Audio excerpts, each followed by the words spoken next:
Krasno. Znova je tukaj misli, znova je tukaj zanimiva debata, znova so tukaj zanimivi gostje.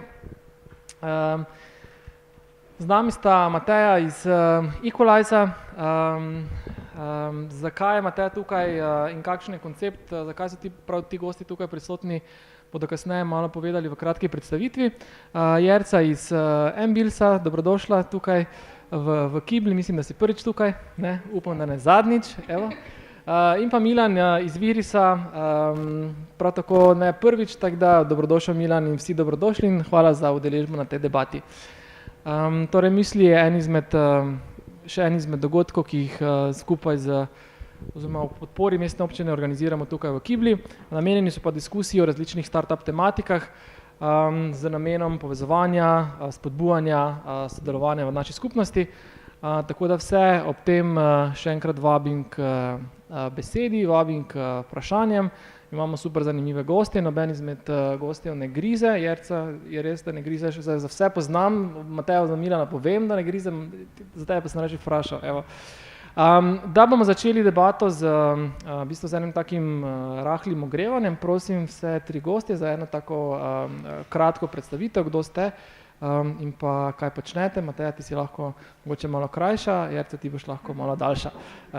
Izvoli. Ampak ne preveč. Diskriminacija. Jaz sem Mateja Verlič-Brunčič, sem izvršna direktorica pri Equalize oziroma Drugi vid. Sodelujemo z novo KBM, za njih smo prenovili mobilno banko in verjetno bomo še kaj več. Dovolj kratka? Povej še kaj več. Kak je zanimiv projekt imate recimo zdaj v Equalize? S čim se zdaj kaj ti poleg banke, torej mobilne banke, v bistvu predstavlja največji izziv kot projekt zdaj trenutno v Equalize? S čim se največ ukvarjaš? Trenutno se največ ukvarjamo sami s sabo. Ne, hecam se. Imamo zelo veliko, oziroma večina projektov je s strankami iz Londona, iz tujine, so zelo raznovrstni, tako da ne bi mogla zdaj s prstom pokazati konkretno na en projekt. Vedno je zanimivo, vedno se kaj dogaja, vedno gre vse prav, nič narobe. Zdaj se nam pa obeta še pač malo večji projekt, o katerem pa ne vem, če že lahko govorim. Zdaj bomo pogledali tja Luko, ne? Luka, lahko govorimo o tem večjem projektu ali še ne smemo? Je pa z področja fintecha, no, in pa se dotika tudi nove KBM, tako da, ja. Okej. Luka je tam overšef, ne? Oziroma ni glavni, vemo, kdo nosi hlače, kdo je glavni v tisti firmi, ne? Luka. Okej, ampak vseeno, če ti recimo, na katerem področju imate največ projektov, mogoče se da specificirati, je to fintech ali je to zabavna industrija, je mogoče možno reči, kje je zdaj neki največja grupacija nekih projektov? Zdaj, začeli smo v bistvu s čem, kot bi rekli, something completely different, ne, s slepimi in slabovidnimi, potem smo šli skozi odisejado vseh nekih čudnih ali pa zanimivih, manj zanimivih projektov, ne vem, od dating appa do fitness appa, do, ne vem, platforme za iskanje mini taksijev, do banke, ampak zdaj smo ugotovili, da ta naš čolniček rabi nek kurs in se fokusiramo v bistvu na fintech. Tudi z banko smo si pridobili, bom rekla, zelo dragocene izkušnje, pa tudi to področje nas zanima, pa mislimo, da lahko k njemu tudi nekaj doprinesemo, no. Naredimo na nekaj na tem področju. By the way, pa zmagali smo na hackathonu, Bravo! Fintech hackathonu. Kje? Tukaj v Mariboru. Zaenkrat, no, smo že kje drugi tudi. Ja, pa tudi med drugim na Disrupt in tako naprej. Super, Mateja, hvala ti lepa. Mogoče ti, izvoli, ena kratka predstavitev. Hvala, pozdravljeni še z moje strani. Jaz sem Jerca Urbančič, vodja marketinga v Ambils. Po izobrazbi sem psihologinja, sem pa že 2 leti skoraj na Ambilsih in trenutno smo na točki, ko ugotavljamo, da tehnično rešitev dela, v primerjavi s tujino ni debate, ne, ampak so uporabniki tisti, ki se odločajo in se bodo odločali, in zato je vloga marketinga ključna, no. Okej, kako si sploh v bistvu kot psihologinja prijadrala v te tehnološke, tehnične vode? Kakšna je tvoja pot do v bistvu Ambilsa, no? Mogoče to razložiš malo. Ja, meni se velikokrat pozna, da nisem tehnični tip oziroma nimam predznanja programerskega in podobno, no. Ampak to vidim v bistvu kot en plus.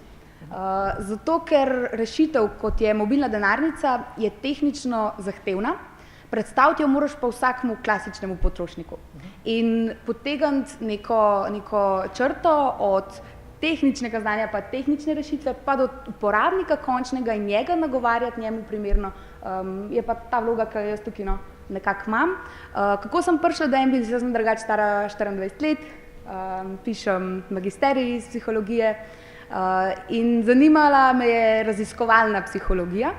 Potem sem pa nekako videla, da je psihologija v podjetjih, naprimer kadrovska, ki mi je bila blizu, vedno v neki pomožni funkciji podjetja, ni pa tisto ključno gonilo, ki ustvarja ali dobiček ali pa na koncu uspeh in nek ključen doprinos, da podjetje dela to, kar želi delati. In sem začela sodelovati na raznih hackatonih, na 4 sem bila recimo sicer v Ljubljani, no tle v Mariboru mogoče še pridem. Okay, pa na raznih drugih projektih, Demola je bil tle v Mariboru en projekt in tako no. Razne stvari sem se angažirala, nekako iskala svojo priložnost in potem me je takrat še Halkom povabil v svojo ekipo in takrat nisem vedela, v kaj se spuščam, danes sem vesela, da sem na glavo rekla ja. Cool.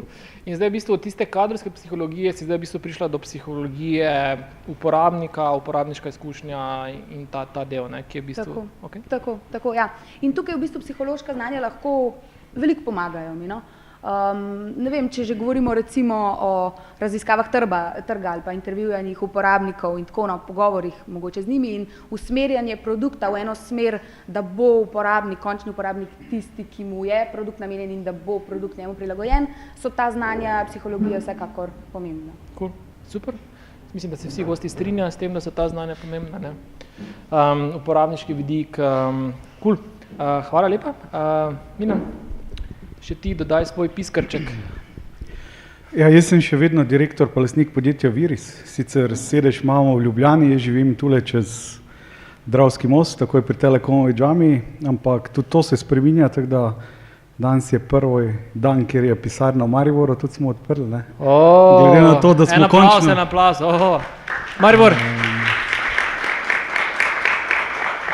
Ja, glede na to, da smo v januarju dobili enega iz Maribora po 8 letih končno, ne, tako da je pač tudi to, pa tudi jaz imam dovolj vožnje, na koncev, ne, tako da. Jaz sem še vedno etični hacker in še vedno nimam mobilne banke na mojem telefonu in še nekaj časa je ne bo, tako kot sem pred par minutami tweetal, ne. Tudi ne en Bilsov, tako da nekaj časa še najverjetneje, ne. Imam pa dobre razloge, o katerih bomo najverjetneje kaj pozneje povedali, ne. Bolj kot ne res sem na drugi strani, ne, tisti, kjer razbijamo, bolj kot ne programsko kodo, torej res hackamo. Je pa res, da se pač tudi ukvarjamo z dosti psihologijo, predvsem pri social engineering attackih, kar rabiš, če hočeš ljudi hackati. Psihološki del, ko tehnologija odpove, pa moraš ljudi hackati. Rekel, ta psihološki del je dosti pomemben, torej naštudirati, kako deluje, na kaj trza, da ga lahko uspešno pohackaš. Okay. In zdaj mogoče, če se samo za trenutek še ostavimo pri tem, recimo, luknjah, ne, tako generalno po tvojih izkušnjah sodeč, so večja luknja ljudje ali so večja luknja tehnologije? Ali pa razlog, da gre nekaj narobe? Tako bom rekel. So tisti post-it listki z passwordom na drugi strani monitorja večkrat razlog, da neki sistem pade ali tehnološka ali krivda programa? Post-list niso toliko, ne, bolj je večji problem pač ta neozaveščenost uporabnikov, ne, oziroma sploh security področja, ker se jih da z enostavnimi triki zelo dobro prepričati, da naredijo karkoli si zaželiš, no, rekel. Tako da definitivno, če nam dajo stranke, da se igramo z ljudmi, bolj kot ne, ljudje vedno pokleknejo, ne. Tako da naš success rate je še vedno, sicer zdaj je malo padel, ampak je še vedno 55%, torej na 100 poslanih e-mailov jih 55 klikne, na 100 klicev jih 55 pove njihova gesla ali pa karkoli drugega, kar lahne. Tako da pač še vedno so ljudje tisti najšibkejši člen in dejansko, če gledamo tudi ta zadnje briče, če greste na ljudi, bolj kot ne uspete. Okay. Ok, ne, tu psihologi imate še kaj za delati, ne, tudi na tem delu. Ok, zdaj, hvala za te predstavitve. Skratka,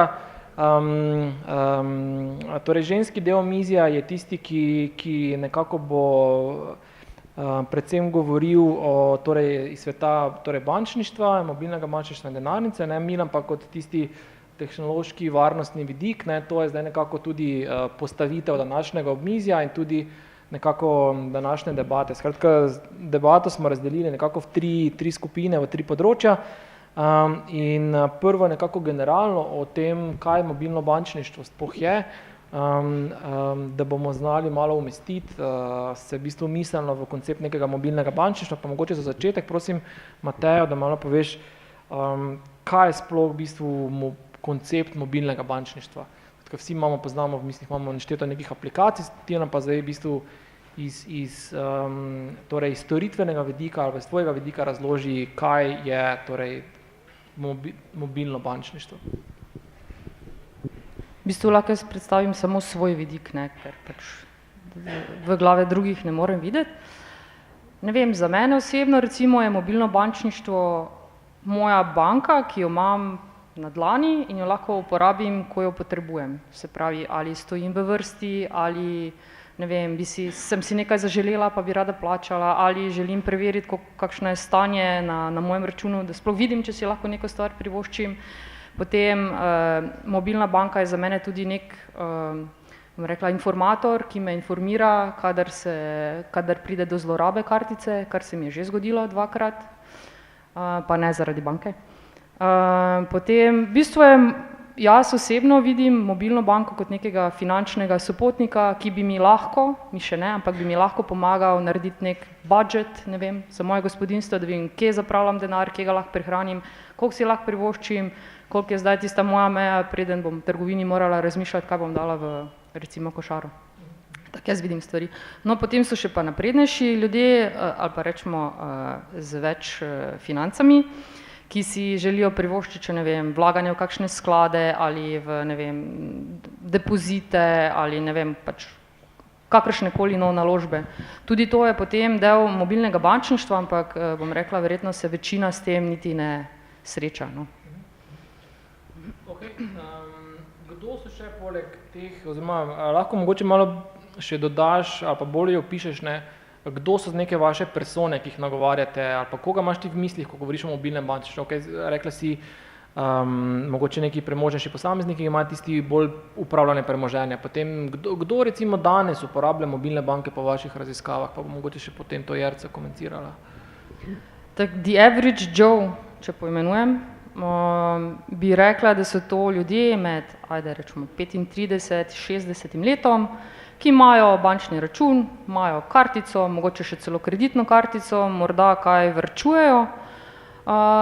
Mogoče zdaj o konkretnih odstotkih ne bi govorila, niti jih ne poznam, ampak je pa nekaj takih, ko se recimo spoglejujejo z kakšnimi naložbami, imajo, ne vem, mogoče nekaj denarja viška, pa malo nalagajo, da ta denar ne tiči doma nekje pod žimnico. No.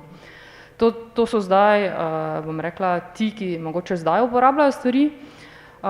Se pa treba zavedati, da je vedno več tudi starejših ali pa recimo po združitvi raznih bank, ki je imela te različne persone, no, bo treba poskrbeti tudi za malo starejše, ki niso mogoče toliko tehnično, bom rekla, vešči in jih ne zanimajo naložbe, njih samo zanima, kdaj je penzija, koliko imajo na računu in če jim je kdo kaj sunil z kartice. Okay. Ne vem, tako si jaz predstavljam vse lahko, da je narobe. Hoče Jerca še tvoj komentar, torej kdo so danes te persone uporabnikov in kdo so neke persone, ki prihajajo, pa ki si že nakazujejo v prihodnosti, da bodo postali uporabniki mobilnega bančništva? Jaz bi mogoče začela tam, kjer je Mateja na prvo vprašanje končala, in sicer z opredelitvijo mobilnega bančništva. Jaz bi se tukaj na to navezala, no, in bi predstavila razliko do mobilne denarnice. No. Ker če gledamo širše, morda smo nekje v isti sferi, ampak vsem pa obstajajo pomembne razlike. Ne. Mi smo pravzaprav denarnica, nadomestilo fizične denarnice, ki vsebuje ponovadi gotovino, kartice, papirnate račune in podobno, z vidika uporabnika. Z vidika podjetij smo pa platforma za plačevanje. Torej, naša vizija je, da lahko s telefonom plačaš karkoli, kjerkoli, kadarkoli, komorkoli. A ne? Plačevanje je tisto srednji koncept, ki ga mi nekako pokrivamo. No? Okay. Zdaj pa, če se ne na tipične uporabnike o tem pogovarjamo, early adopterji so tipičen early adopter je moški, star okrog 35 let, ki ima že službo, stanovanje in tako. Ampak ne želimo si seveda ostati tukaj, naša rešitev je že danes primerna za kogarkoli od 16 let do naprej. In to se tudi kaže. No. Pri nas se zelo pozna, da različne funkcionalnosti uporabljajo nekoliko različne skupine ljudi. Recimo, mi smo začeli s plačevanjem e-računov oziroma teh mesečnih položnic. Tukaj pridejo v poštev predvsem ti ljudje, ki plačujejo pa svoje mesečne položnice. Če govorimo pa, ne vem, o nakazovanju denarja med osebami, je pa to funkcionalnost, ki jo velikokrat uporabljajo tudi mlajši, ko grejo, ne vem, na kavo, na kosilo, pa si potem razdelijo stroške. Potem imamo, ne vem, plačevanje na avtomatih, plačevanje na spletu in podobno. No, tako da za vsako v bistvu novo funkcionalnost zajamemo neko novo ciljno skupino, katere probleme rešujemo. Okay, na kak način,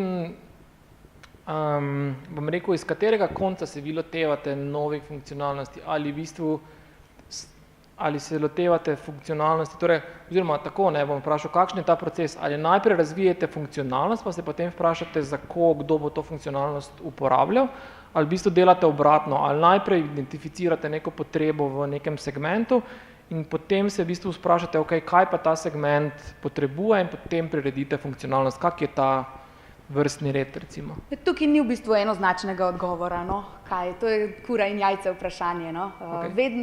Vedno se prilagajaš uporabnikom in vedno del rešitve pride iz tvojega ali strokovnega znanja, recimo temu. A ne? Mi izhajamo iz Halcoma, mi smo bili spin-off Halcoma, ki se ukvarja v bistvu z rešitvami tehnološkimi za banke. In zagotovo to strokovno znanje, ki smo ga tam imeli, nam je zelo pomagali, da smo nekako sami videli in tudi po pogovorih uporabnikov zaznali, da mesečni računi so res neka bolečina, ki jo lahko s to digitalno rešitvijo rešimo. Okay. Kakšen del, pa to vprašanje za obe, kakšen procent vajnega časa je namenjen v bistvu pogovoru z uporabniki, kakšen del pa je namenjen v bistvu dejansko razvijanju produkta, skratka koordiniranju, implementacijo nekih funkcionalnosti, specifikacij in tako naprej. Mogoče ne bi ravno govorila o procentih, bi bolj govorila o fazah. Okay. Naprimer, ko je treba narediti neko novo funkcionalnost, običajno naredimo ta user experience, prototip, s katerim se seveda preizkusi stvar na nekaj uporabnikih, ne govorimo o stotinah, govorimo, ne vem, o parih uporabnikih, da se vidi mogoče te ovire, ki jih lahko nek uporabnik na poti od začetka do konca, da to funkcionalnost izvede, seveda na katero lahko naleti. Običajno poskusimo tudi z ljudmi, ki še v življenju niso držali mobilne banke oziroma banke na mobilnem telefonu v roki ali pa pač tudi spletno, ker pri takšnih uporabnikih največkrat, pa ne uporabnikih, vidiš, kje iščejo stvari, kje bi jih našli. In to pač ponovimo, rinse and repeat. Se pa zgodi, da tudi že potem med samo implementacijo se pokaže, da je treba kaj narediti drugače, pač malo še ponovimo ta cikel. No. Ne bi pa zdaj o procentih. Ja, tudi pri meni je težko govoriti o deležu. No. Jaz sem vseeno mogoče malo manj usmerjena v to samo načrtovanje funkcionalnosti, no, bolj v marketing in uporabnike.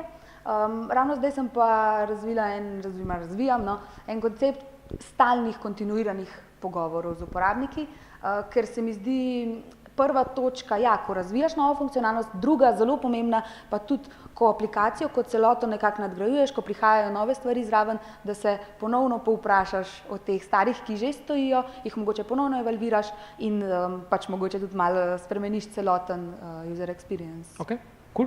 Hvala.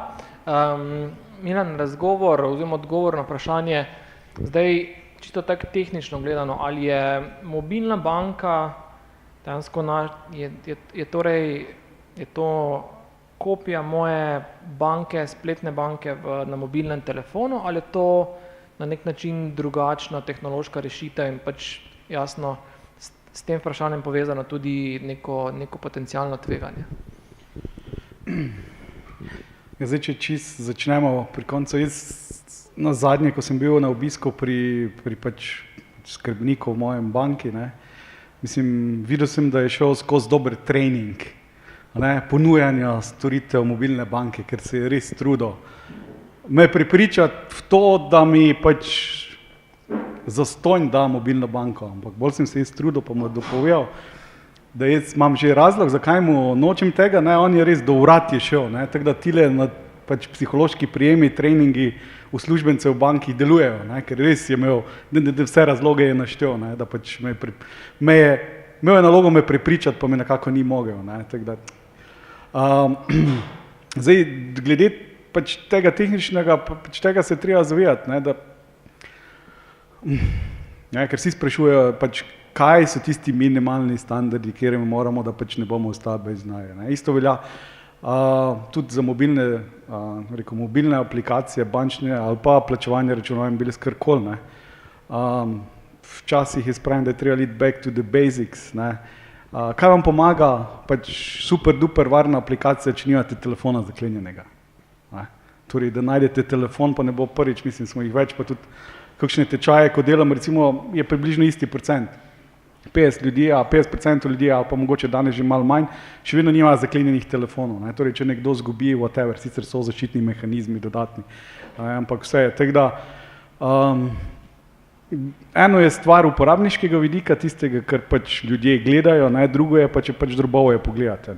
Sicer tu mi gledamo malo zadaj tisto drobovje, pa glede na to, da je vseeno mobilna banka še vedno software, software ima buge in vedno se karkoli najde. Karkoli, kadarkoli smo pregledovali, nikoli ni bilo ne mobilne, ne klasične banke, kjer ničesar ne bilo mogoče najti z stališča o varnosti. Je pa seveda tule drugi.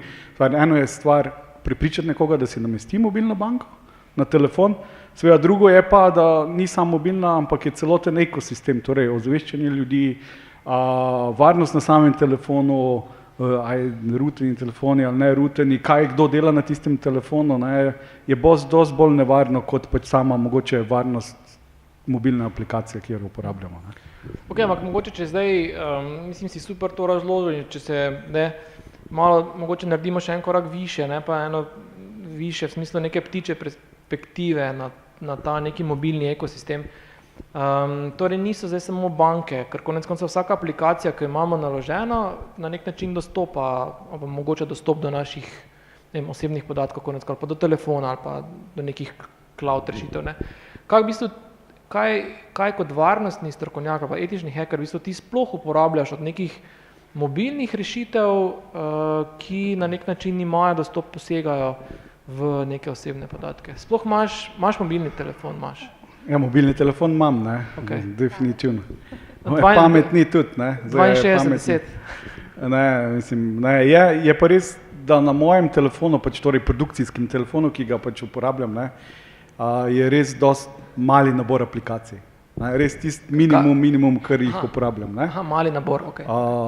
Ja, res, tisto res nujnega, torej preverjeni viri, s kateri se nameščajo, pa res tiste aplikacije, ki jih potrebujem. Na tem telefonu pač ne eksperimentiram, zato imam druge 3-4 telefone, s katerimi se pač igram. Tako da to plus,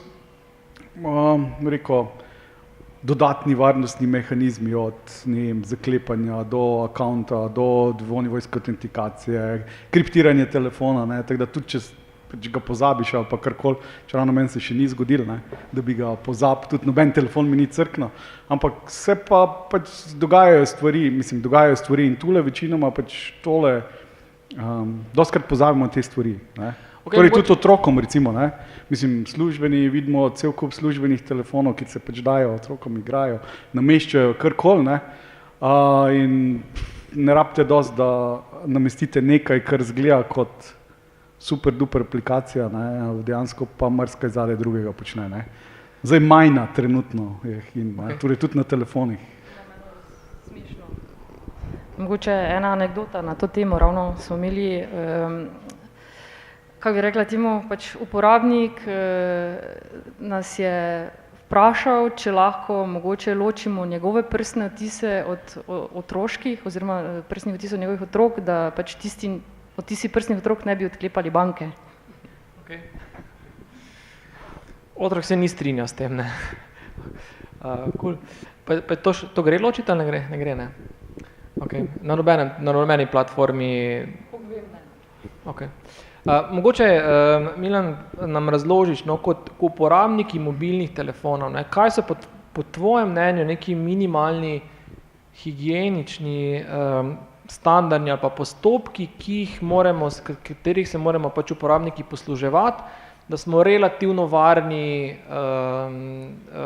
v primeru kraje, izgube, česar pač nekih takih worst case scenarijev.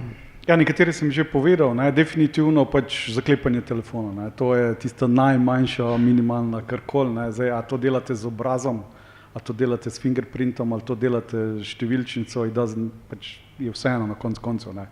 Torej, zakaj? Ker če nekdo izgubi, pač ima dostop ne samo do vaše banke, ne, če nekdo dobi telefon, vaš pametni ali pa kjerkoli, ne, dejansko dobi, pa ker ljudje dostikrat pozabijo, ne, ker mislijo, ja, saj izgubimo sam telefon, ne, ampak dejansko dobijo dostop do vaše digitalne identitete, kakorkoli vzamete, ne, dejansko. Tako da, če ni zaklenjen telefon, to je ena stvar. Druga stvar, jaz sicer nimam, ne, ampak večinoma jih imajo, oziroma pač kakšne software, ki analizira, koliko je res škodljive, potencialno škodljivo kodo, torej antivirusni program, ne, za telefon, ne. Drugo je, seveda, od kje nalagati aplikacije, ne. Jaz vem, da naši otroci so tole bistveno bolj sposobni naložiti iz nepreverjenih virov marsikaj, ne. Jaz vem, da moj sin je bil, ne vem, igrice nalagal, ne, jaz si to se da, pač tam gor in da purchase, ne, tole lahko whatever narediš, ne, s tem naložiš tam mod in to je to, ne, in to je delo. Tako da tule, Wi-Fi je, ne, tudi na koncu, ne, kako veste, da se povežete na tisti Wi-Fi, ne, saj nišče, ne, če zdaj nekdo tu da Wi-Fi z imenom kibla, ne, ali pa jih nas 5 da z kibla, kako veste, da ste res na kibli ali pa kjerkoli druge, ne. To je recimo bil nekoč dosti problem, ne, ker so si laufali pa se na Wi-Fi povezali, da danes, recimo pač Evropa, ko je naredila svoje s prenosom podatkov, tega ni več toliko, ne, ker pač imaš 20 giga podatkov in pač tole, ne, tako da tule, pa seveda puščanje telefonov kjerkoli, ali pa posojanje na koncev, ne, jaz mogoče sliši paranoično, ampak jaz ne posojam telefonov, ne, da kdorkoli karkoli naredi, ne, ali pa se ga dotakne, tudi ženi ne. Ženi iz drugih razlogov, ne? Pa ni zaradi tega, ne, ampak pač problem je v tem, ne, ker res, če zdaj jaz vzamem tvoj telefon, ne, dejansko jaz držim takrat tvojo digitalno identiteto, ne.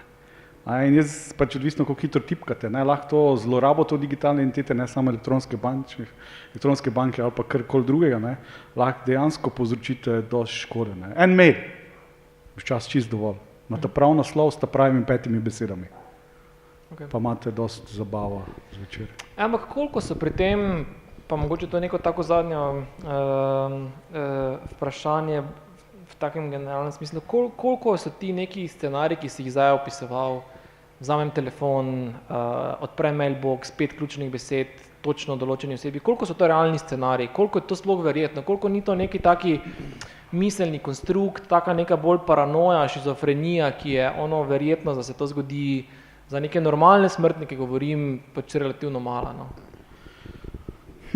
Jaz vedno, mislim, pač tak stvar je, mislim, pač to je odvisno od 3 stvari, ne, torej časa, denarja pa motivacije, torej pač odvisno od tega, kakšen profil ljudi imate, ne, večinoma ljudi ne bojo targetirali, torej tiste, kjer high profile ljudi, kjer pa imajo čuda na svojih telefonih, ne, pa danes recimo tudi mi dobivamo takšna povpraševanja, ne, oziroma simulacije, kar jih recimo par let nazaj nismo dobivali, bi možno bilo res izvesti simulacijo takega ciljenega napada, da bi mi pokazali, da se res tole da, ne. Tako da tudi to se stvari spreminjajo, zakaj, ker res na teh je, mislim, ni da ni, ne, tu gor, banka, ERP, dostop do interni, dostop do whatever, nekateri imajo celo kakšne tajne podatke, pa karkoli gor, ne.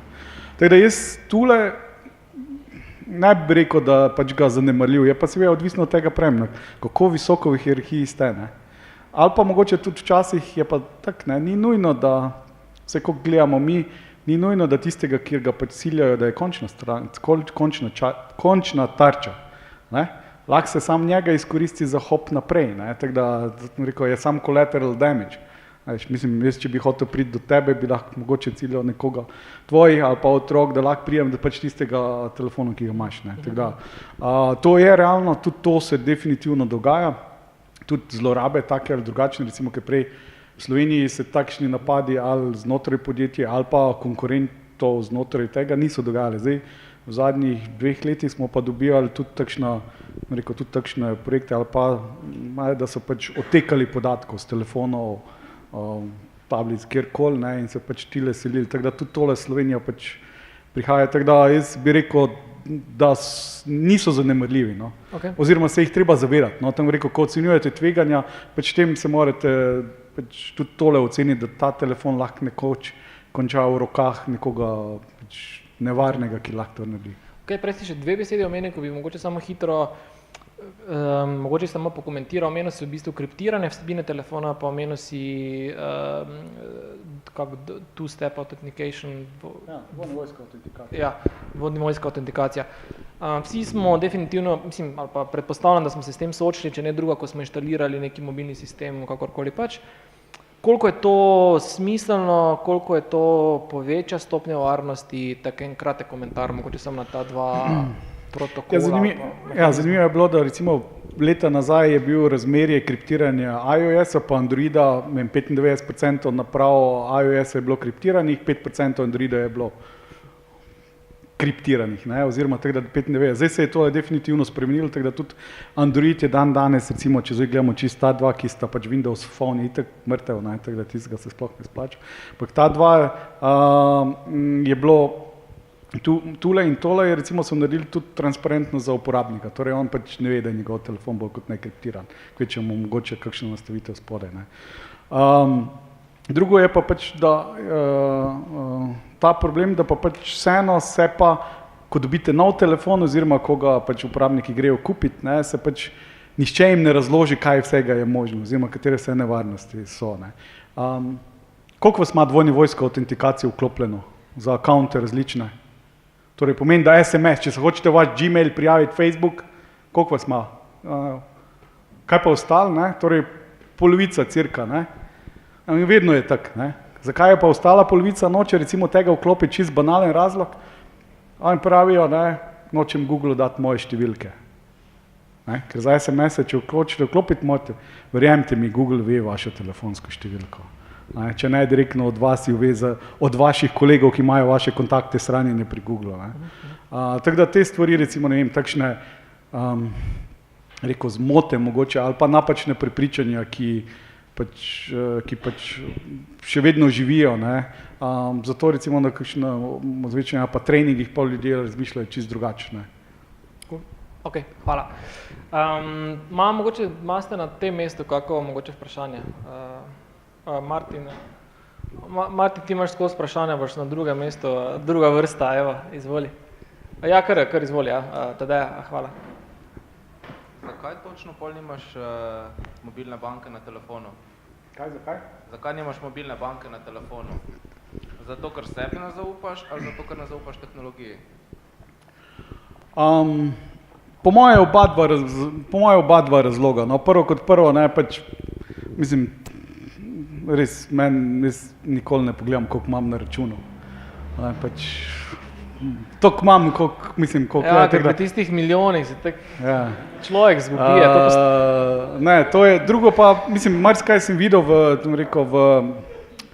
mobilnih aplikacijah, predvsem tudi v bankah in pač, če bi že jo moral imeti, če bi jo že imel, bi tole imel na nekem drugem ločenem telefonu, ki ga pač imel sam tole namenjeno. Imam pa kriptodenarnico, tako da tile so me pa prepričali. Torej banke še morajo narediti, pa ne na tem, na posebnem. Ki je zaklenjen v kleti z 3 super ključavnicami v neprebojnem sefu. Ok, cool. Ok, še kako, Martin, ti si že imel vprašanje, izvoli.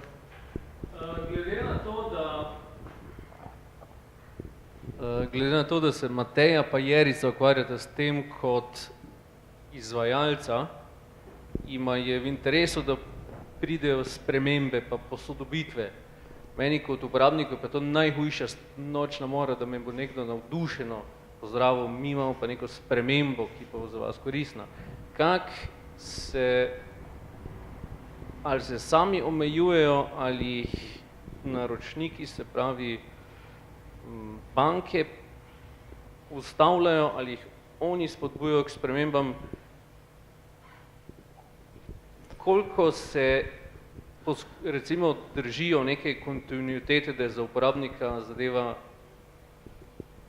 neboleča, da se ne spreminjajo kar naprej nekaj. Meni že gre recimo na živce, da imam spletno banko drugačno za mene kot fizično osebo, pa drugačno za pravno osebo. Čist drugje so stvari izložene, ne vem sploh, ali isti izvajalec to delal. Kak recimo imate kot vi, ker pravim, imate konflikt interesov, vi bi verjetno spreminjali, zato da lahko nov račun izdate. Over my dead body. Okay. To je kratek povzetek. Jaz sama sem uporabnik in si ne želim, da me nekdo nadleguje, da mi moti moj vsakdan, da mi znižuje mojo produktivnost, da me ovira pri tem, kar jaz v banki dejansko želim narediti. Ne. Jaz izhajam iz tega, jaz imam v bistvu produktni background in res večkrat smo skoraj tak z naročniki, rečem over my dead body, ne boste dali, ne vem, tega 100-kilometrskega teksta, ne boste s pop-upi. V glavnem skušamo najti nek kompromis, ki je za uporabnika dejansko v redu, no, ali pa sprejemljiv. Kar se tiče nadgradenj mobilne banke, jaz mislim, da jih ni bilo toliko, da bi lahko bili moteči, če so dejansko popravili bage ali pa je bila varnostna nadgradnja, ne spreminjamo vmesnika, ki se ga ljudje navadijo, če pa že, pa navadi poskusimo narediti to stvar bolj, recimo boljšo za samega uporabnika. Poslušamo feedback, ki ga dobimo od uporabnikov, ne vem, od skeniranja položnic, se pravi ta flow, ki ga imajo, ga skušamo nekako zajeti. Je pa res, da je po drugi strani treba tudi banko poslušati, ker konec koncev so oni tisti, ki plačajo račune, ne. Se pravi, če imajo neko idejo za nek nov produkt, ki bi ga radi umestili v banko, se trudimo po najboljših močeh, da najdemo, se pravi, nek kompromis, ki bo ok za banko, ampak po drugi strani pa bo tudi ok za uporabnika. No. To je pač moje osebno poslanstvo, narediti banko bolj človeško ali pa bolj uporabniško. Super, hvala. Ja, tudi pri nas se zavedamo, da je naša mobilna aplikacija namenjena plačevanju in zato prilagajamo kanale, po katerih določene vsebine komuniciramo. Če gre za neke bolj marketinške vsebine, vsekakor tega ne bomo komunicirali recimo znotraj aplikacije ali pa vsaj ne na mestu in ob času, ko uporabnik tega ne potrebuje. Zdaj, če govorimo o posodobitvah, so pri nas ponavadi namenjene ali odpravljanju nekih bugov ali pa nadgradnji v smislu novih funkcionalnosti, ki omogočajo neke dodatne načine plačevanja. Kar se tiče interfejsa oziroma spreminjanja uporabniške izkušnje, je pa naša velika težnja poenotiti uporabniško izkušnjo za vse tipe plačil. Torej, ne glede na to, a jaz plačujem parkirnino, danes recimo parkirnino plačam s kovanci, pol v spletni banki tebi nakažem neka sredstva, a pol položnico plačam, ne vem, na pošti in razni te načini obstajajo. Naše poslanstvo pa je, da v bistvu poenotimo vse te različne načine plačevanja na skupni imenovalec in iz tega vedno izhajamo, ko lansiramo novosti ali pa ko razmišljamo o nekih nadgradnjah. Cool. Hvala, mogoče zdaj, še Jerica pri tebi ostanejo. Vi imate, Embilsi imajo zanimivo zgodbo, ne? Vi ste začeli kot neke vrste startup oziroma kot projekt v okviru Halcoma in ste zaživeli potem ste potem se najprej kot nek spin-off Halcoma zaživeli samostojno pot, pa ste zdaj spet prišli pod okriljem Petrola. Lahko nam mogoče malo to zanimivo zgodbo razložiš, kako se je ta rešitev, ta zgodba, zanimiva zgodba v bistvu odvijala? Ja, res je. Najprej smo bili del Halcoma, v bistvu spin-off podjetja in od tam smo nastali in to se nam na nek način v pozitivni luči pozna še danes. Zato, ker je za razvoj take rešitve, ki je po eni strani strokovno-finančna, po drugi strani tehnološka, potrebno ustrezno tehnološko predznanje plačilnega prometa in ostalih področji. Smo pa na neki točki, ker smo nagovarjali pač končne uporabnike, se odločili, da ločimo nekako svoje poti, pa kljub temu ostajamo povezani. No. Zdaj, kot sami, ne, kot MBILS, smo ugotovili, da bo prodret do vsakega Slovenca in kasneje tudi v tujino težko. Pri spreminjanju navad je ena od ključnih stvari, da temu ponudniku dovolj zaupamo, da ga poznamo, da vemo, kdo je in da nas kot tudi blagovna znamka prepriča. In kot en čist nov, majhen igralec na trgu, pri nas je še danes redno zaposlenih 8 ljudi, te neke moči na tak način smo ugotovili, da nimamo in da potrebujemo enega močnega partnerja na našem trgu, ki bo z nami delil to skupno vizijo. Zdaj pa, da se mogoče predstavim v Petrolove čevlje, tukaj lahko lepo povzamem Tomaža Berločnika, predsednika uprave Petrola, ki je na novinarski konferenci povedal tudi, zakaj so oni šli v to zgodbo. In sicer so oni bili vedno zaprta shema, karkoli so omogočali, recimo njihove plačilne kartice, vedno je bilo omejeno samo na njihova prodajna mesta. In odpiranje te plačilne sheme ni enostavna naloga. Na naši strani pa, ker smo neodvisen ponudnik, to je pomembno mogoče na tem mestu omeniti, mi smo na voljo komurkoli, ne glede na to, pri kateri banki ima odprt bančni račun, ne glede na to, pri katerem mobilnem operaterju ima sklenjeno naročniško razmerje, res smo odprta shema in zato omogočamo plačevanje povsod. In tukaj smo se s Petrolom v bistvu našli in v bistvu od 1. decembra naprej skupaj nadaljujemo to zgodbo mobilnega plačevanja. Ok, skratka, in omenila si ena zanimiva stvar, skratka, da je pri v bistvu penetraciji do uporabnikov, da je zaupanje tisti najpomembnejši faktor, ko se nekdo odloča za ali pa ne odloča za mobilno banko. Je še kakšen taki zelo močen dejavnik, ki prevladuje, recimo, ko ste se pogovarjali z vašimi obstoječimi ali potencialnimi uporabniki, ki so taki zelo kritični, kar se tiče uporabe tovrstnih rešitev? Ja, lahko začnem z eno tako presenetljivo številko. Evropska centralna banka je novembra 2017 izdala poročilo o uporabi gotovine in drugih plačilnih sredstev v evroobmočju in ugotovili so, da je delež plačil z gotovino še vedno 80%, v volumenu pa 68%. To nekako kaže, da rešitve, ki so bile do tistega trenutka na trgu, niso uspele zadovoljiti vseh potreb ali pa dovoljšne dodane vrednosti mogoče ponuditi uporabniku. Eden od faktorjev so vsekakor navade in navade lahko premostimo tako, da najprej probamo, potem pa dovolj pogosto stvar ponavljamo. In to je nekaj, kar je neodvisno mogoče od tehnologije. Tehnologija, kot sem na začetku rekla, tehnologija je na voljo, tudi v primerjavi s tujino. Je pa treba vedeti, da recimo v tujini so rešitve podobne naši, imele zelo uspešno penetracijo. V Keniji recimo polovica prebivalstva plačuje na tak način, vsak mesec se zgodi 140 milijonov transakcij. Na Danskem ima najuspešnejša rešitev MobilePay, 3,5 milijona uporabnikov, plačujejo tako celo za Kralje ulice. V Južni Afriki plačujejo za sadje pa zelenjavo na tržnici. To pomeni, da so tam ugotovili neko bolečino, ki jo te ljudje imajo. Recimo v Keniji ni bankomatov, ni dostopa do gotovine, pa so zato mobilne rešitve zelo primerne zanje. In mi na tej točki pravzaprav smo ugotovili, da je tisto, kar si uporabnik želi, da lahko na enak način plačuje vse, da je to tista dodana vrednost in zato v tej smeri nekako gremo.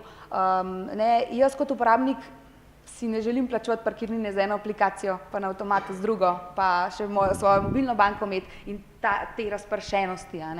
To združevanje, centraliziranje pa je nekaj, kar res poenostavlja plačevanje. Konec koncev se moramo zavedati, da plačevanje verjetno ne od mene, ne od nikogar od vas ni osrednja dejavnost, ni fokus našega življenja. Mi, ko gremo nekam ali pa ko nekaj počnemo, želimo tisto počeč, s tem namenom smo prišli ali pa s tem namenom nekam gremo. Plačevanje je obstranskega pomena, to naredimo zato, da do nečesa dostopamo. In zato je naša misija poenostaviti to plačevanje, narediti toliko enostavnega, da lahko v trenutku brez dodatnih ali naprav na strani podjetij ali pa na strani uporabnikov nekih dodatnih stvari, ne vem, kartic, terminal, podobno, opravimo plačilo in gremo naprej. Ok, mogoče če samo omeniš 3 neke najpogostejše scenarije, zaradi katerih je recimo vaša rešitev tako res izstopa iz recimo nekega povprečja, pa je res tako super uporabna. Kaj so neki taki 3 najpogostejši scenariji, zaradi katerih rečeš, MBILS so pa res cool? Začela bi s tem, s čimer je MBILS začel, e-računi. Vemo, da so provizije recimo na pošti, na bankah, visoke v trafikah, da če plačujemo, ne vem, v svoji spletni banki, vnašamo noter podatke, reference, sklice in podobno, da se moramo enkrat na mesec spomniti in iti to narediti in tako. Pri nas pa lahko e-račun več kot 350 podjetij iz cele Slovenije dobiš neposredno aplikacijo, ga odpreš, pogledaš specifikacijo, potrdiš in tukaj je zgodba zaključena. To je recimo ena od stvari. Potem druga zelo stvarno, ki jo nekako mi vidimo, da je velik in pomemben korak naprej, je mBills Go. Tukaj gre za plačila na prodajnih mestih. Jaz danes, če grem ali v trgovino ali pa na bencinski servis, ponavadi vzamem s sabo kartico, zvestobe ponavadi, potem imam kartico za plačilo ali pa gotovino za plačilo, prodajalec mi mora vrniti zadevo in jaz vzamem papirnat računček in grem domov. Pri nas z mBills Go prideš z aplikacijo, seveda se noter vpišeš, potem pa pokažeš barkodo na zaslonu, na skener, ki ga ima tisti prodajalec in s tem je tvoj postopek zaključen. V eni akciji si tako plačal, kot bil vključen v ta sistem zvestobe, dobil ugodnosti oziroma jih uporabil, kakorkoli, in papirnat račun prejel v elektronski obliki na mBills mobilno denarnico in tako papirnat račun ni več potreben. To sta recimo dve od takih stvari. Prej me še v bistvu bila zanimiva stvar, ki si omenila to, da gremo, ne vem, z 10 ali pa ne vem, pri nas imamo v službi scenarije, gremo s 16 jemalcev, dobimo en račun in to je potem velik izziv si razdeliti, skratka vsi imamo polne predale drobiža, je tudi to rešitev? Ja, vsekakor, vsekakor, to mi imenujemo prenašanje denarja po zraku, mBills Air. Jaz lahko kadarkoli, 24/7/365, ni vezano na bančne urnike, nakažem komorkoli od vas denar. Pride denar na vašo mobilno denarnico, če še nimate, vas seveda tam čaka in če si jo prenesete, ga prevzamete, če pa jo že imate, pride pa v real time, takoj. Provizije tukaj ni in rešitev je, kakor sem rekla, na voljo vsem, kadarkoli. Tako da to je sigurno. Ja, pa poleg tega moram poznati samo telefonsko številko tistega, ki mu nakazujem denar, nobenih drugih njegovih bančnih podrobnosti. Dobro. Moji dragi sodelavci, ste ugotovili zdaj, kaj? Kako? Prodano? Cool. Milan, malo komentar tvojega nasmeha. Ja, jaz bi rekel tako, v marketingu vse lepo zgleda, dokler se pač ne spravite tam malo zadaj, pogledati, da res se da tista številka malo vmes spremeniti, pa leti to kam po zraku nekam drugam, podobno kot v kriptosvetu se namesto A, B vnesete in to tudi leti nekam drugam, seveda irreverzibilno, to mogoče celo lahko denar. Je pa res, rekel, da so se pač tudi, rekel, proizvajalci pač različnih teh rešitev začeli v zadnjih letih, rekel, malo bolj zavedati, ker recimo banke imajo regulativo, ki pač jim teži oziroma zahteva od njih enkrat letno varnostne teste. Recimo kakšne takšne rešitve, micropaymentov ali pa karkoli drugega, torej tudi, recimo pa ne spadajo po tole regulativo, torej kar pomeni, da so oni, recimo banke morajo, če ne naredijo enkrat letno dva, niso skladno z Baselom, standardom in lahko imajo težave. Isto velja tudi za kakšne zavarovalnice pa česarkoli drugega, in zato so se pa začeli zavedati, da pač tudi treba te rešitve pač pregledati. Mi smo marsikaj že pregledali, zdaj za koga pa kaj, žal ne morem povedati, ampak verjemite mi, da tista fasada včasih je res fasada, zadaj pa mogoče, zdaj v zadnjem času ne toliko, ampak kakšnih 2-3 leta nazaj je pa marsikaj zletelo kam drugam, lahko na dosta enostaven način. Ker treba se pač zavedati, kakor hitro bo rešitva nekaj prišla ven, sploh kjer je denar. Mislim, ker realnost je ta. Bad guy, kriminalci ali pa tudi, rekel, zelo vedoželjni uporabniki, pogledajo tudi, kar se v zadaj dogaja, kaj zadaj leti, na kak način tole deluje in se pač prisesajo na te pač vire in tam, kjer pravim, tam jih boste našli.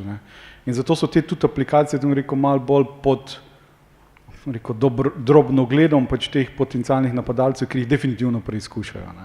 Je pa fajn, da tudi res različni, rekel, ti dobavitelji programske opreme so zdaj že prišli do ene stopnje, pa naj pozorim čisto z današnjim primerom, Danes glih en je klical, pač pustimo branžo, pa pustimo vse, ne. Ampak so rekli, naslednji teden imamo penetracijski test. Ena stranka, katero smo pač whatever, je rekli, bo stranka plačala pen test, ampak mi bi radi še vseeno, da vi pogledate predno oni naredijo pen test, da popucamo tisto, ne, da pol bo oni malo manj imeli dela, ne, oziroma karkoli. Ne. Teda ta zavest, ne, tudi proizvajalcev pa dobaviteljev, na koncu se je bistveno izboljšala v zadnjih letih. Ne. Torej, da recimo ne samo dajo pregledati aplikacije, ko je pač tule, ampak že na koncu ne samo UX, pa koliko pač tale UI, GUI, pa tile nas ne zanimajo, da se vključijo recimo pač, pa drugi security ljudje že v samo zasnovo, ne? Ker lahko se zgodi, kaj se lahko zgodi, ne? Vi lahko razvijate super duper produkt, ja, in na koncu ugotovite, da tole pač ne gre ali zaradi regulative, ali zaradi kakšnih drugih tehničnih ovir, ali zaradi česarkoli, ne? Pa lahko imate zmagovalni produkt in na koncu ne uspete, ker pač ste, malo ga zasrali na začetku. Ne? In res, recimo, ne, mi lahko rečem, da pri eni stranki smo rabili 3 leta, da smo jih prepričali, da pač nas vključijo, glede na to, da smo zdaj pač neko preglede, pa ne vem karkoli security audite delamo tam, že v sam razvoj. Torej, ko se začnejo pogovarjati, ne, mi bi imeli nekaj, ne, da začnejo že zraven, da se tudi security by design začne. Ne, pa dajte sam, ampak rekel, nas pokličejo na inicialni sestanek, pa povejo, dajte nam povedati, kaj bo tole implikacije na security, oziroma kaj lahko naredimo, da bo tole od začetka do konca, voče ne, da pred produkcijo rečemo, daj tole pogledajte, pa vidimo, da si tako na začetku sfolili. In tole je ta stvar, kjer se pač tudi mi trudimo, da pač rekel, vse ljudi spravi na tole višji nivo in tole se, ampak je pa stvar tole procesa. Ne. Tole traja zelo dolgo, ampak so na dobri poti. Ne, tako da. Jaz verjamem, da so tudi MBLC bili pregledani. Hvala. Izvoli. Kar nekaj je bilo že govora o varnosti, pa mislim, da je na mestu, da jaz dam komentar. Ajde. Varnost je v MBLC naša glavna prioriteta in to ni marketinški stavek, ampak delo vsak dan. Mi imamo dovoljenje Banke Slovenije za izdajanje e-denarja in upravljanje plačilnih storitev in pridobitev tega dovoljenja, ne boste verjeli, koliko ur, pa ne samo ur, ampak znanja in vsega ostalega je za to potrebnega. Mi smo bili ne samo strani Banke Slovenije, tudi strani drugih inštitucij, večkrat pregledani in podobno. In če teh testov ne bi prestali, danes naše rešitve sploh ne bi bilo in ne bi bila na voljo. Poleg tega se z Banko Slovenije posvetujemo ali pa ne posvetujemo, dosežemo konsens tudi pri uvajanju novih rešitev. Tako da varnost by design, ne, že pri samem snovanju funkcionalnosti je vsekakor nujna. In mi in jaz osebno mislim, da je treba se pogovarjati o varnosti in treba ljudi ozaveščati o varnosti. To delamo recimo tudi mi sami, a ne, v komunikaciji z uporabniki, tudi na spletni strani imamo priporočila varnostna za uporabo aplikacije, ki obsegajo tudi marsikaj, kar je prej Milan nekako navedel. No. Je pa tako, a ne, mi kot tehnološki proizvajalci ali pa proizvajalci aplikacije se vsak dan trudimo, da je varnost na najvišjem nivoju in to je tudi največ, kar lahko naredimo. Potem pa je tudi na strani uporabnika in vseh vključenih v ta proces, da zagotavljajo varnost na tem nivoju, ki je potrebna. Saj pa strinjam, da nobena varnost oziroma nič na tem svetu ni popolno in 100%. In tudi ne more biti. Lahko pa težiš, da je čim boljša in čim večjo varnost zagotavljaš in to mi delamo. Okay. Zdaj tudi, če pogledamo v bistvu na globalnem nivoju, pač kolikor tudi jaz razumem ta svet, pa me kar popravite, če se napačno imamo dve vrsti rešitev. Ene so recimo mobilno bančništvo, pa rešitve, ki imajo tudi dovoljenje, ki so tudi v bistvu imajo vse certifikate kot normalne banke. Recimo tudi N26 je v bistvu banka, mislim, po vseh standardih. Ne. Imamo pa druge rešitve, kot so pa, ne vem, konec konca tudi kakšni Revoluti ali kaj taki, ki pa niso v bistvu banke. Ne. Je tu moje razumevanje tega trga pravilno, ali še tu kakšna druga, tretja kategorija? Kar popravi. Mi nismo banka, pa imamo to dovoljenje. Tudi N26 ima neko licenco, ampak gre za to, katero vrsto rešitve imaš ali pa katere storitve ponujaš in glede na to si ustrezno certificiran in ustrezne regulative zate veljajo. Ok, cool, hvala. Milan, prej si pač omenil, ne, da ti nimaš nobene mobilne banke oziroma mobilne denarnice, imaš pa kriptodenarnico. Zakaj pa te kriptodenarnica v bistvu si zaslužila zaupanje tvojega mobilnega telefona in tebe, ostale stvari pa ne? V čem je glavna razlika recimo med kriptodenarnico in... Mislim, tako je, no. Jaz pač videl sem marsikaj mobilnih aplikacij, ne, pa sem hodil videti, a je tudi kriptodenarnice, torej so kaj boljš narejene ali, ne, kot karkoli drugega. Ne.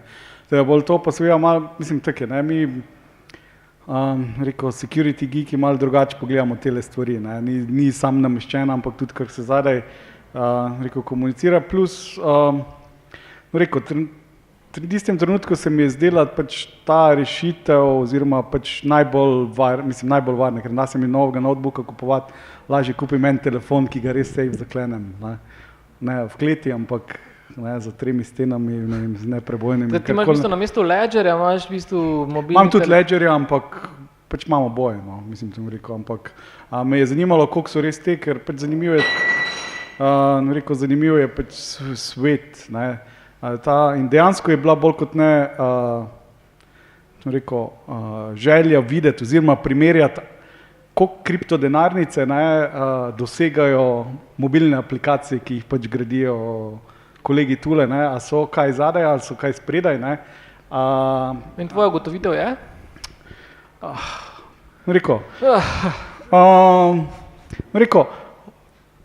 Se jim približujejo, no, tako bom rekel, ne, ker vseeno moramo pač vedeti, ne, da mobilne banke imajo neko daljšo tradicijo, recimo kot pa sami kriptovaleti ali pa te stvari. Ne. Tako da definitivno so zadaj, so pa določene stvari, glede na to, kako celoten kriptosvet deluje, oziroma ne, celoten ta blockchain kripto, ne, je pač, spravim prej, ko smo se pogovarjali, sem se hecal, da dejansko ta svet je kot, ne vem, development leta 97, ne, torej, ne, oziroma en slajd sem prejšnjič imel gor na enem predavanju, ne, kripto svet je kot teenage sex, everybody is talking about, but nobody is doing it. Ne, in je res, rekel, še dosti bo treba investirati, da se bo tole, mislim, da se bo ta development svet, pa tudi na zadnje security v tem stabiliziral. Ne. Teda tule res definitivno so banke sprejeli. Zakaj? Ker toliko pa toliko let razvoja, pa toliko investicij se pač nekje mora poznati, ne, torej pač neko stopnjo varnosti. Torej, ni izključen razlog, da pač zaupaš denarnici na svojem mobilnem telefonu, ker imaš v bistvu namenski mobilni telefon, ki je zaklenen v sefu in ni v... Ne?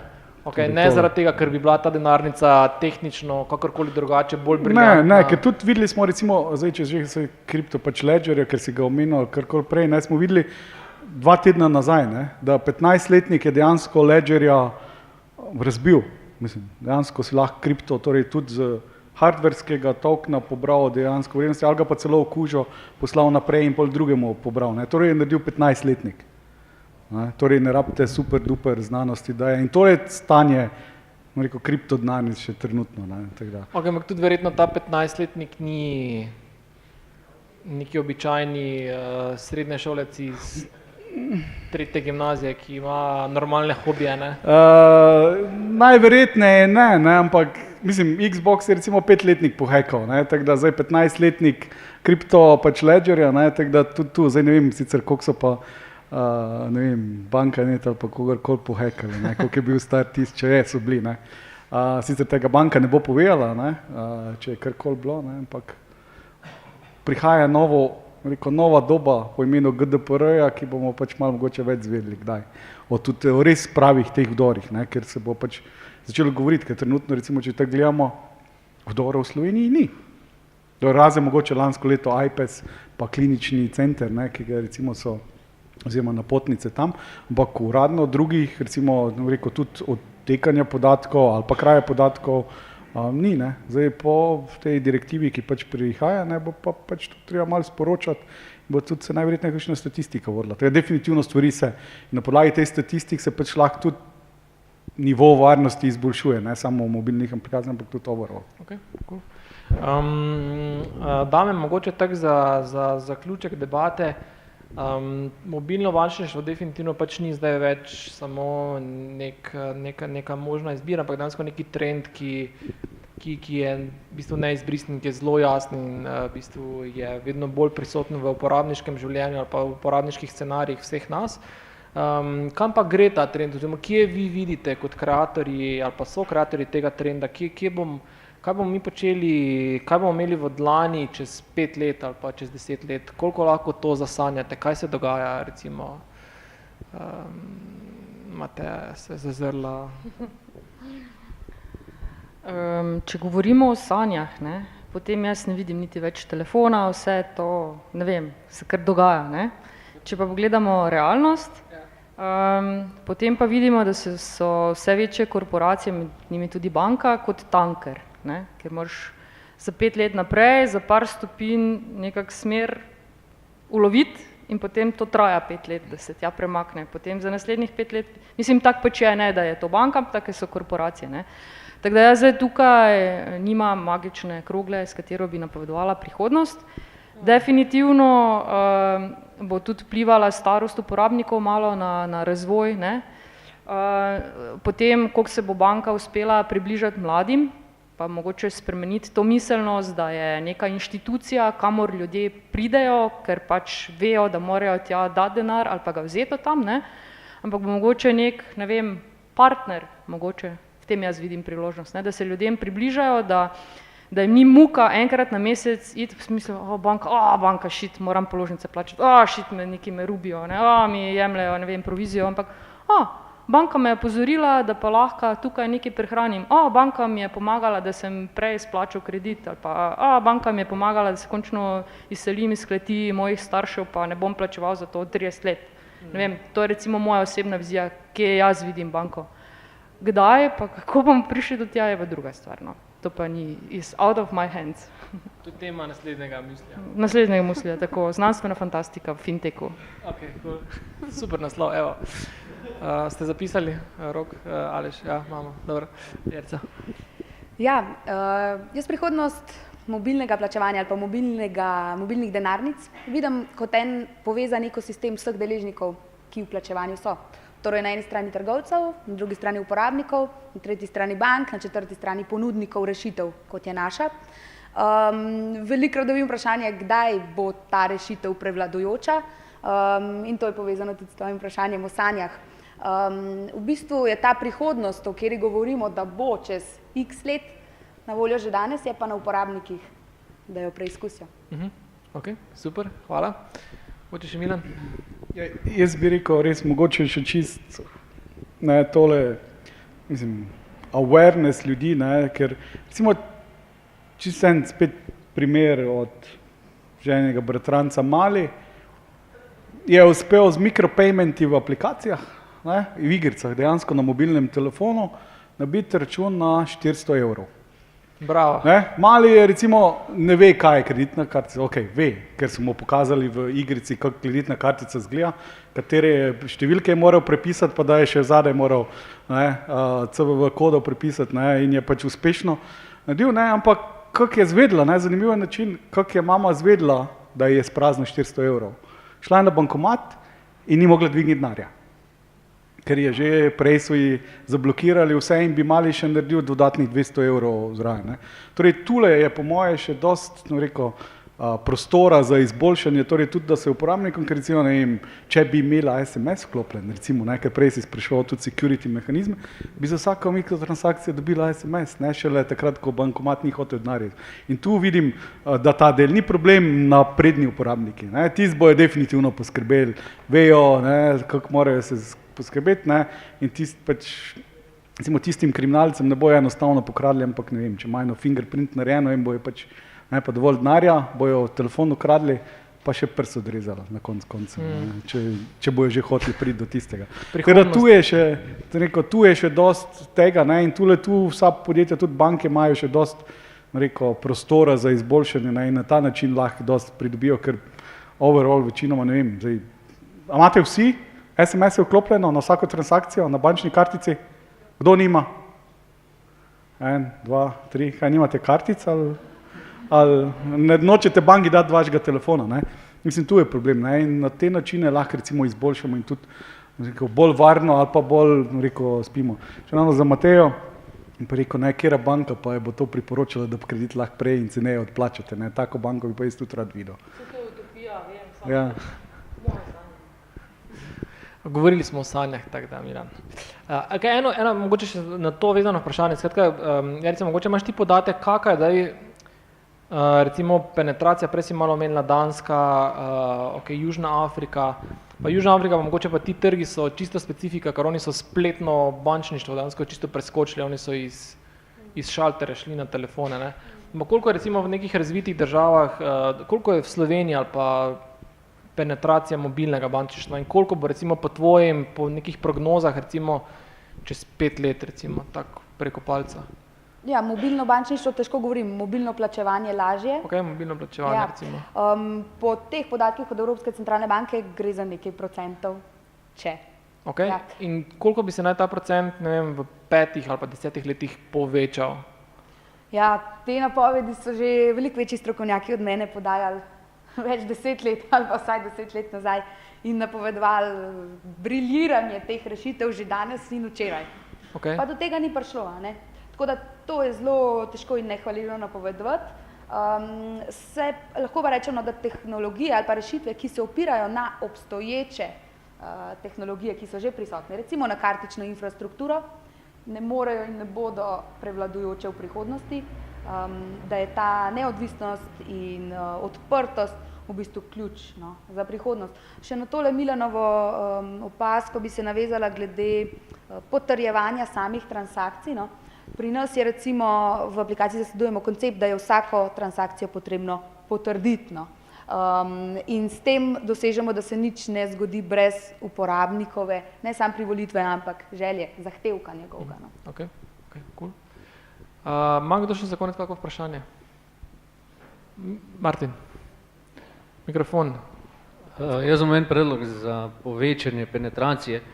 V Braziliji me je presenetilo in v Sao Paulo, v Rio de Janeiro, ki so napredno mesto, da nihče ne uporablja gotovine. Ali kartica ali mobilno plačevanje. Ampak je bil preprost razlog ta, da je bilo preveč ropov. In edini način, da si se zavaroval, je, da nisi več imel denarja s sabo. In je bilo to akcija oblasti, da so ljudi prepričali, gremo mi proti gotovini in s tem bojo oni iz favel nehali delati zgago po ulicah, ker ne bojo mogli nikomu več gotovine ukrasti. Tako da povečanje ropov na cestah bo absolutno za vas dober marketing. Zapisano, evo.